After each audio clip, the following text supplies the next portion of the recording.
খোকনের কাছে আগে যাচ্ছি। আপনি যেসব এলাকায় আজ ঘুরেছেন সেসব এলাকার বন্যা পরিস্থিতি কেমন দেখছেন? এখান থেকে দেখেই মনে হচ্ছে ভয়াবহ, একটি বাড়ির একেবারে টিনের চালা ছুঁই ছুঁই বন্যার পানি।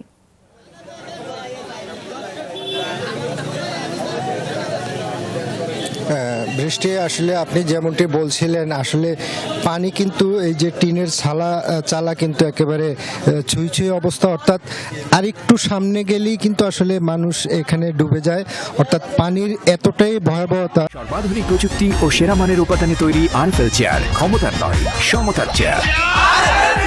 বেলা বাড়ার সঙ্গে সঙ্গে কিন্তু পানিও বাড়ছে, অর্থাৎ পানি কিন্তু কমতির দিকে এখনো নেই। অর্থাৎ যে ভারতের উজান থেকে যে পানি আসা এবং বাংলাদেশি গত 3 দিনের যে বৃষ্টি, সব মিলিয়ে কিন্তু আসলে যে কুমিল্লার 6টি উপজেলা কিন্তু ইতিমধ্যে প্লাবিত হয়েছে এবং মানুষ কিন্তু আসলে চরম দুর্ভোগে রয়েছেন। বিশেষ করে আসলে এমন আচমকা এই ধরনের পানির কবলে তারা পড়বেন, সেটি কিন্তু আসলে তাদের পূর্বে কখনোই ধারণা ছিল না। তারা যেটি বলছেন, গতকাল সন্ধ্যার পর থেকে কিন্তু হঠাৎই পানি বাড়তে শুরু করে, এর মধ্যেই কিন্তু দ্রুত গতিতে পানি তাদের ঘরবাড়ি তলিয়ে যায়।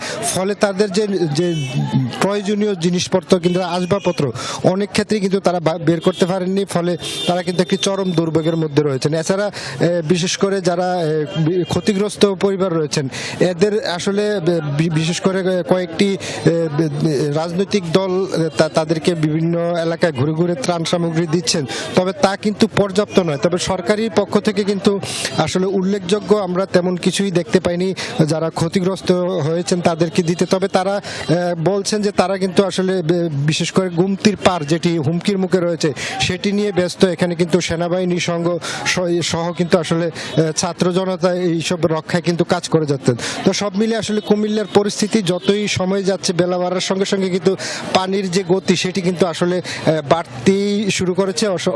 অর্থাৎ কখন নাগাদ কমবে এইটুকু আসলে এখন পর্যন্ত কিন্তু বলা মুশকিল। ইতিমধ্যে কিন্তু 6 জেলার মধ্যে আপনি জানেন যে 14 গ্রাম এবং বুড়িচং, বিশেষ করে নাঙ্গলকোট, এইসব এলাকাগুলো কিন্তু বেশি ক্ষতিগ্রস্ত হয়েছে। এছাড়া মুরাদনগর, তিতাস উপজেলায় ইতিমধ্যে কিন্তু পানি ঢুকতে শুরু করেছে, অর্থাৎ এই যে গুমতির পানি এবং কাকরি নদীর পানি ভারত থেকে আসা, এইসব পানি কিন্তু আসলে এইসব এলাকাগুলি প্লাবিত হচ্ছে।